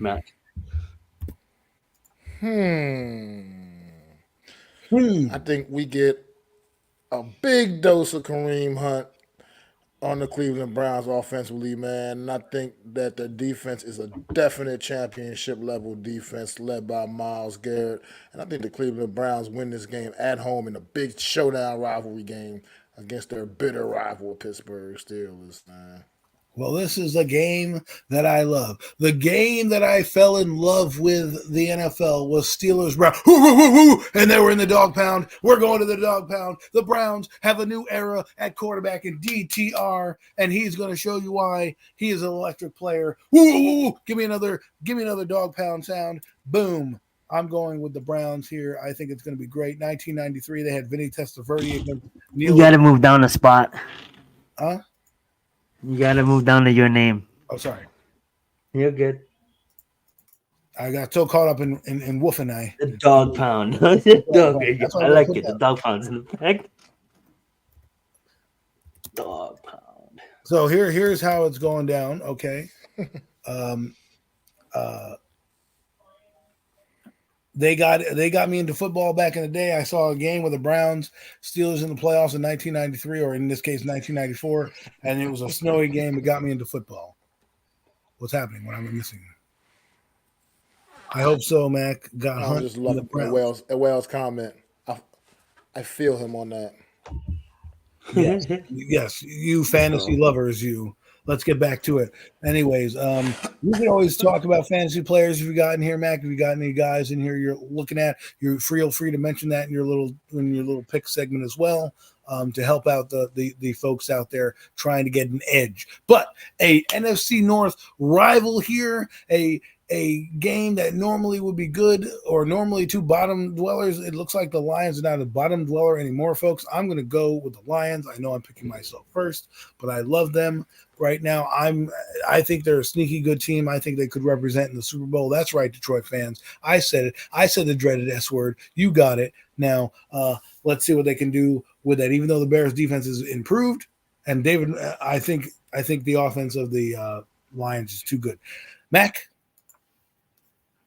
I like Detroit Lions here. I mean, his offense is just too damn good, too explosive for the Bears to even remotely keep up. Still don't know what's going on with Justin Fields, if he's I know he's been working his way back a little bit, but I'm still not sure if he's going to be in the lineup. That just even lessens the Bears' chances offensively, especially. So I got to go with Detroit Lions here, man. Amon St. Brown, that kid, Amon-Ra St. Brown, that kid is an absolute stud. He is the real thing. He's gonna go out there and have another day like he did, similar to what he did against the Chargers on Sunday, man. So 8-2 gotta go Lions. Detroit here. And that is crazy to think that they could be 8-2, because who knows? At the end of the week, they could be standing atop the NFC as we go down. Zion, who do you Wouldn't we absolutely love to see like a Miami versus Detroit Super Bowl? Wouldn't that have? be fun? I want to give a special shout out to my alumni. I didn't even go to the college, but my alumni SC, I'm on St. Brown. I remember, Adam, I don't know if you remember this conversation we had before the season started. We all knew that he was going to become a household name, and he is becoming a household name. He's emerging himself as one of the better receivers in the league. Obviously Jefferson, he's hurt, but at the end of the day, Chase, Jefferson, they have the light, you know what I'm saying? And a lot of people forgot how good this kid can be. And boy, is he showing it. That was a long segment, but give me Detroit here. And Amon St. Brown is becoming a household name, and come Thanksgiving, he'll be in your living rooms for your viewing pleasure. Chargers, Packers. Man, Chargers with a heartbreaker last week. Packers with just don't know how to get out of their own way. Zion, we'll start with you. Who do you have? Yeah, I mean, like even at Lambeau, they have so much talent. It's just so hard picking against them, but they lose. Like, I just got to go with them again. I'm gonna go with the Chargers.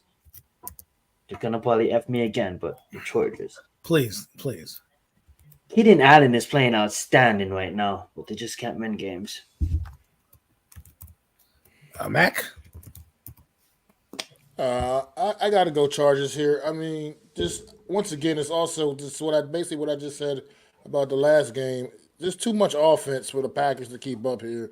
Jordan Love, where he's not absolutely terrible, Packer fans. I need to break it to you, let you know he's also not going to be your solution answer at quarterback for the next 15 years, like Brett Favre, a la Aaron Rodgers. I'm not seeing that from this kid either. I mean, he's not terrible, but at the end of the day, he's not. I'm not seeing a guy that's going to be your future for the next 15 years and win you a couple championships. So, yeah, I got to go Chargers here. Well, I got to take my man Justin Herbert, who played a phenomenal game last week. I am going to keep him there. Okay, and Justin Herbert is going to be on another Subway commercial on a way to a victory. We're going to see if he's pro his Subway sub or if he's pro not. Doesn't matter. You're going to see about 100 ads, and if he definitely wins, you're going to see more ads. So I'm going with the LA Chargers. Should be fun. Bolts get off the schneid after a heartbreaker. I think they take it to the Packers. Okay, so here we go. Texans, over 500 Texans, folks. Let that sink in against the Kyler Murray-led Cardinals.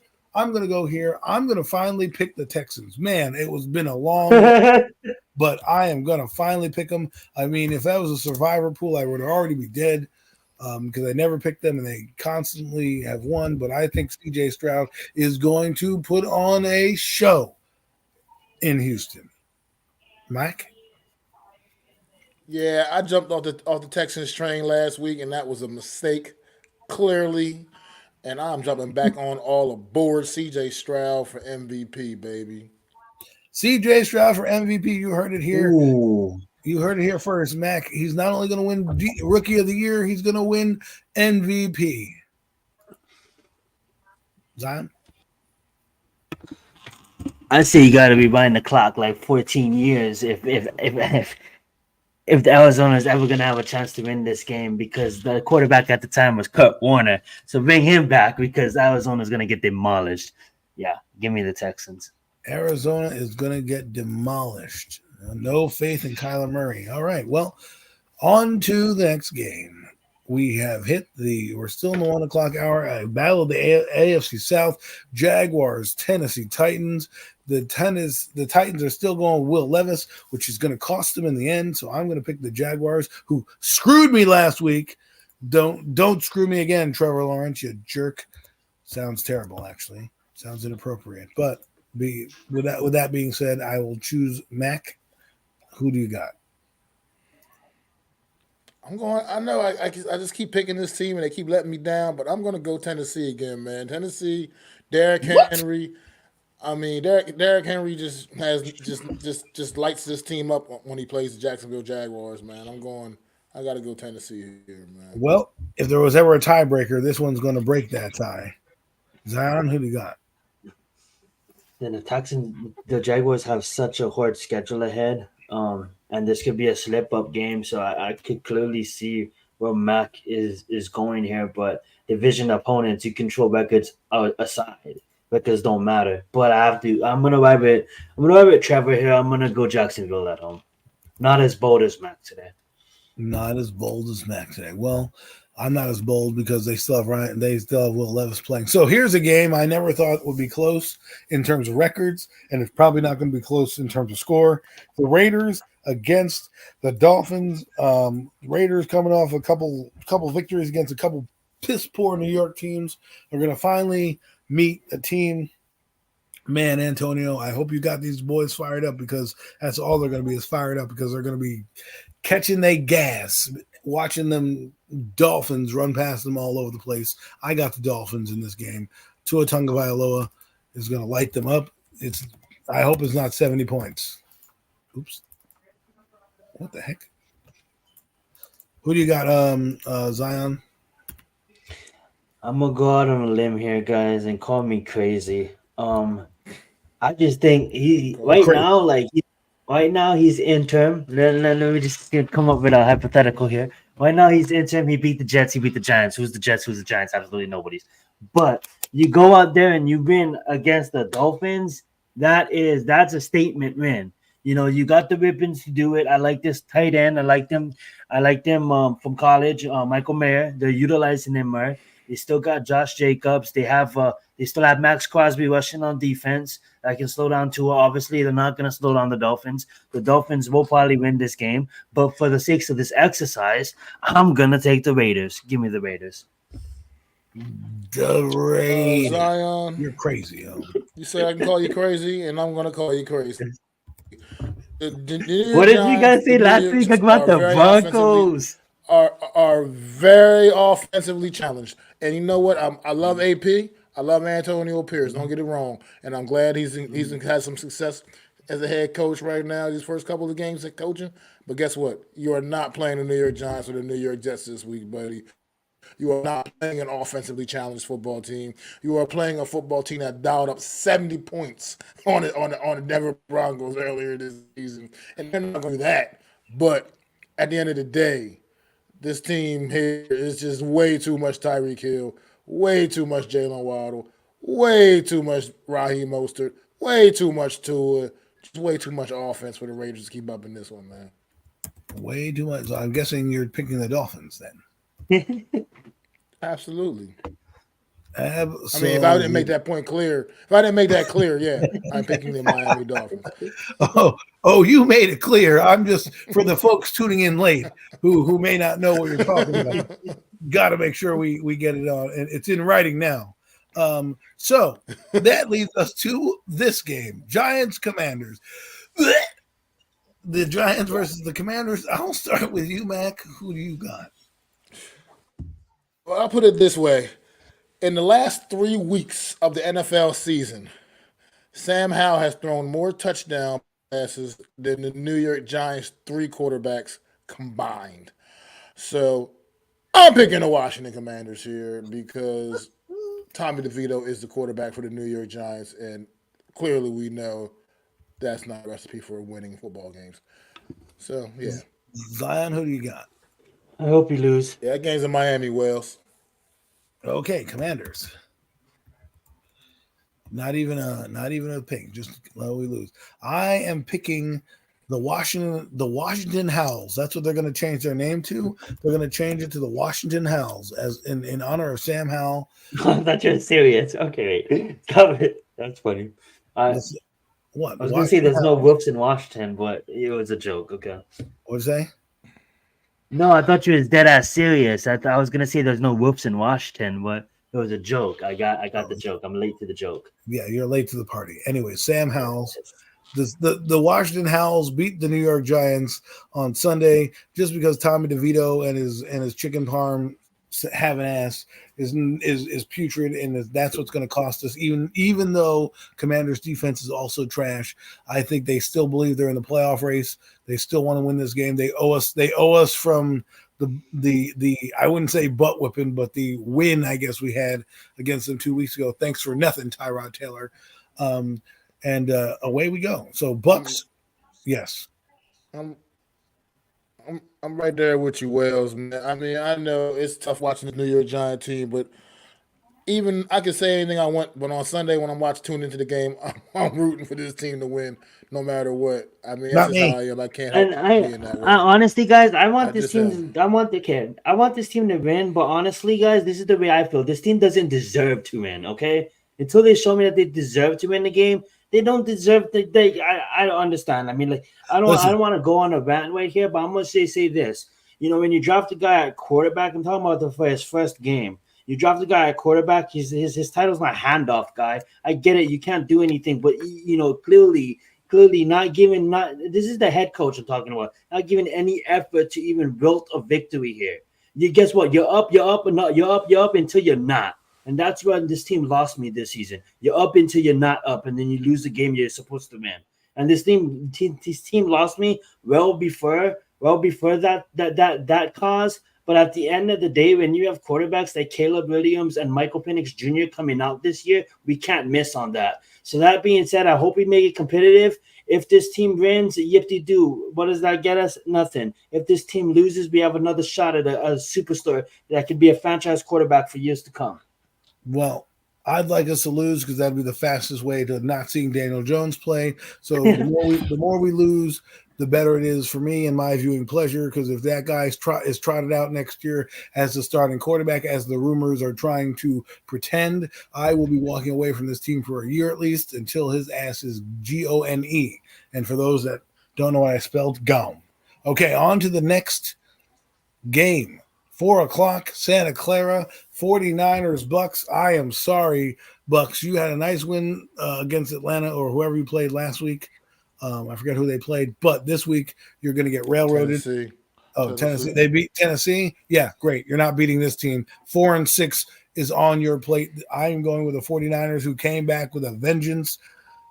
Baker Mayfield, you're going to get sacked by the Bosa and Chase connection. Mac? I am taking the 49ers all day long. Just start CMC, start a new touchdown streak. He can get a new touchdown streak. Touchdown streak. How about you, Zion? Don't go. I'm going to go with the 49ers. I'm not going to go too crazy. I think the 49ers have a lot of upcoming games that is going to matter. I just think that they're going to use the Buccaneers as their little get white punching bag. Okay. Next game, 49ers Bills. Zion, since we left off with you, we'll start with you. 49ers Bills. I mean, Jets Bills. Excuse me, Jets I was Bills. gonna say Bills. I was gonna say, So I just have that gut feeling that Denver will ride off into the sunset. But now the Buffalo Bills they should have won that game last week. They're gonna get it right this week. They're gonna annihilate the Jets at home. The Bills. Mac?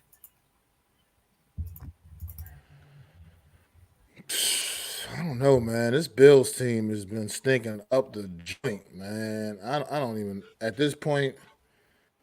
I have a hard time picking them, but the Jets are so offensively challenged, man. I'll just go with the Bills. Going with the Bills. Nobody circles the wagons like the Buffalo Bills. As much as I like the Buffalo Bills and I love what Chris Berman says, here's where I'm going to change it up. Jets always give the Bills trouble. I think they give them trouble again in Orchard Park as they're trying to find their sea legs. You couldn't have picked a better time to play the Bills. Turmoil in the locker room. Will Sean McDermott be fired? Just fired Kent Dorsey. Defense is coming to play. And Zach Wilson always plays well against the Bills, just like Daniel Jones used to always play well against the Commanders. I'm taking the Jets. Call me crazy. Well, you're calling Zion crazy. Call me loony because I'm picking this one. So, next game. Battle of the NFC North. Seahawks, Rams. I'm going to go with the Seahawks, and they keep their winning streak alive and their playoff hopes alive. Seahawks with the victory. Zion? I'm gonna go with the Rams here. Rams beat them week 1. The Seahawks is like a mess. I mean, like they're not really a mess, but if you think about it, they have all these playmakers, but like they don't have a clear like strategy. If you really think about it, they have a really good defense, and then it's like this game we're gonna just get the ball to Lockett. This game we're gonna get the ball to Metcalf. This game we're gonna try to mix in Jixon. This game we're gonna run it. It's like I don't know what the Seahawks are, and to that point, I'm gonna take a division opponent like the Rams that is on a losing streak, that is gonna play them tough because the Rams season is basically over. So what they're trying to do is eliminate the Seahawks from the playoffs. So that being said, the Seahawks has 6 wins on the season, but I don't believe that they're a 6-win team outside of their defense. So I know that was long. Give me the Rams at home. Rams at home. Again, I don't think Zion added a tiebreaker element. I don't think this week he's going to need that tiebreaker element with the picks that he's making. But that could be me. I could be wrong. We will revisit this at the end of the week. Mac?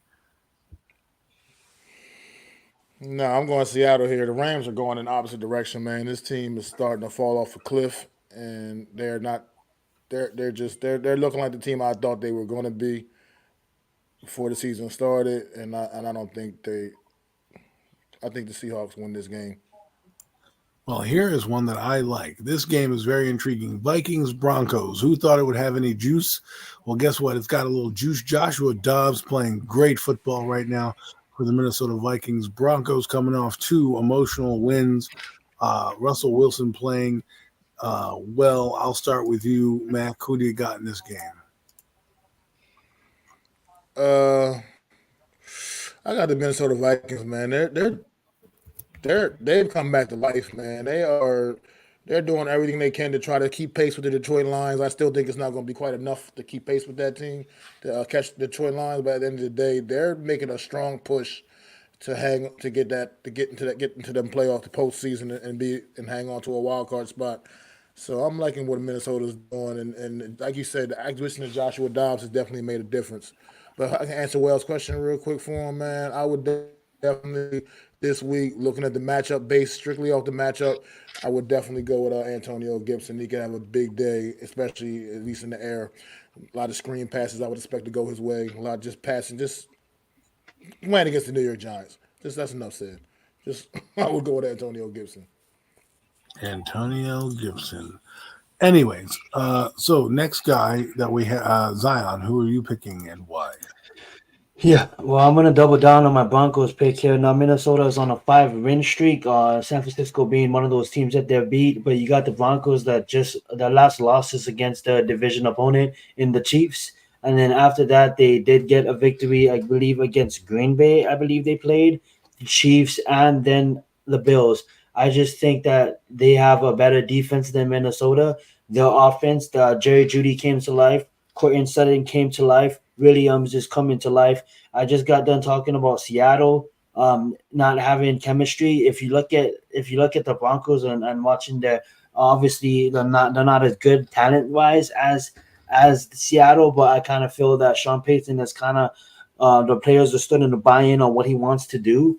That being said, I have the Broncos here. I just think that the defense is going to end up stopping the Minnesota Vikings, and they're going to get the fourth victory straight, and Minnesota will drop to the five winning streak. So give me Denver Broncos here. I think Sean Payton is actually having this team playing where he wants to them play, and it all comes down to those two running backs that he has and Russell Wilson, and their defense. I'm going to say it again. Go look at Patrick Surtain, man. He's playing like one of the best cornerbacks in the league right now. This guy is shutting down Rippins every single Sunday. This guy is shutting people down. I do happen to like those points you make, and it kind of makes me want to lean towards picking the Broncos, but I'm not. I'm picking the Vikings. The Vikings. I believe their defense is coming through with Brian Flores. And I think they're going to put up a good game. Now, game. I think Mac had something to say. Hold on, real quick. Let me real quick. Just I didn't realize Antonio Gibson was probably not going to play. I didn't know he got hurt last week. He had a big game last week. I didn't realize he got banged up. So I guess you got your answer then. I guess you got to go Darrell Henderson if you don't have any other option. But that game away from the Rams possibly, and they can go away from running game. He's not really much of a factor in the passing game for the Rams. So, but I would probably look for the waiver wire and try to probably pick somebody up. Honestly, well, probably too late. The waiver wire is probably closed. Sorry, we gave you this information too late. Wales, good luck with Darrell Henderson. As we get to the last game of the week. Probably one of the games I've circled on this week's schedule, Eagles Chiefs in Arrowhead Stadium. I've picked the Eagles every week. Mine is, I think, every week. This week, I have not picking the Eagles. I think they suffer another loss. Give me the Kansas City Chiefs in Arrowhead against the rematch. I think they want to go out and prove that they are the better team than the Eagles, because the Eagles kind of had a good offensive day against them. So I think the Chiefs defense wants to get a little revenge. But that's why I'm picking. Zion, who do you got? I hate doing this, man, but I just think that the Eagles are better. I get it. I know they have Mahomes. I know they have Kelsey. I know they have a good defense, but I just think that the Eagles are a better talented in-season team. I like the magic in the playoffs when it comes to the Chiefs. In season, I'm gonna ride with the Birds here. Give me please roast me, Giants fans, but yes, I'm gonna go ride with the Eagles to come and upset Kansas City. Mac? Nah, I'm definitely going to Chiefs here as well. I think. Yes. I mean, obviously the Eagles are a very good football team, obviously, but I just think You the Chiefs feel the hate flowing through. It's nothing like playing an inspired Patrick Mahomes, man. Like as if this guy needs anything to fuel his fire. Coming off that loss from a couple weeks ago, I think that's gonna just have him out there fired up and ready to go out in Kansas City. Not saying Chiefs that Eagles wouldn't be ready, but I just like that. I like the Steelers here, man. Absolutely, and the Steelers, the Chiefs. Kansas City. The Chiefs, the Steelers, and well, you did pick the Steelers, so that's why they're probably on your mind. Oh no, you didn't pick the Steelers, but I was just looking. I was looking at the thing real quick. Well, ladies and gentlemen, that concludes our picks. We're going to find out next. We need a tiebreaker. So what is your score tiebreaker prediction? Monday night score? What do you have the score? Are we doing the total score? Or are we doing the like team individual score? We'll do total score because the closest it's like the Price is Right with the total score. The closest how many points? Just do how many points? Yeah, exactly. Total how much points? Okay, so I'm going to go out on a limb and say 70 total points are going to be scored in this game. I'm going to say 51. Jesus. Yeah, it's going to be explosive. I think both of these defenses are way better than we're giving them credit for right now with those score totals. I'm sorry, guys. I'm 51. going to go Oh, more in the what are we talking about in here? the I mean, range we're of- talking about it could easily be 38-31. I mean, that gets 70 points. You know what I mean? Like, It could, but I don't see. I'm not seeing He's it. calculated. I'm seeing two really decent defenses. I'm going way less. I'm going like more in the 47 range, 46 points. well, we probably won't need this because there won't be a tie next week. But if there is, it'll be good Wow. to see. It'll be If fun. we tie and then the Justice- score is like 9, Mac wins. How much did you say, Mac? Wells, I said 46. 46. Wells, Justice Hill just played last night though, so he's not eligible this week. You're not going to be able to pick him up to play this week. Well, you need to go do some research, Wales. Mac does not have a segment on fantasy. We're going to bring that in, incorporate that maybe in next year, give you guys some fantasy tips and updates. Just because that seems like you guys would need that. Wales, you're clearly not going to win your league this week, but we wish you luck nonetheless as we go. And that concludes our pick segment of the week. Ladies and gentlemen, hope you enjoyed that segment as much as I enjoy trying to give that segment to you. Fellas, thank you so much for participating. I'm going to stop sharing my screen. Hope you guys enjoyed. Give it back to Mac. Well, all right, man. It's been another great show. Thank you guys for all tuning in to another edition of the Premium Takes Podcast. Wells been holding down the chat the whole way, man. Appreciate you, man, coming in. And if you don't mind, you drop that link again one more time for that video, the Big Blue Crew at MetLife Stadium. Much appreciated, man. Everybody, if you haven't seen that video, definitely check it out, man, because it was super dope. It was produced by Wells' wife, man. She did a great job hooking it up for us, man.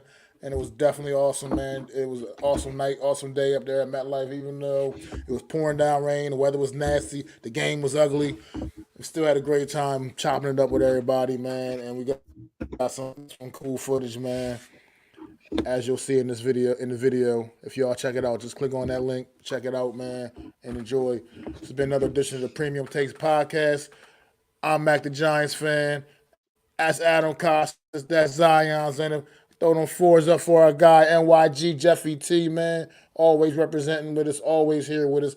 No one's ever taken his spot from the table, man, ever, man. It's always going to keep that seat warm with him, man. And at NYG Jeffy T, we love you, baby. Rest in peace, man. This has been another edition of the Premium Takes Podcast. Hey!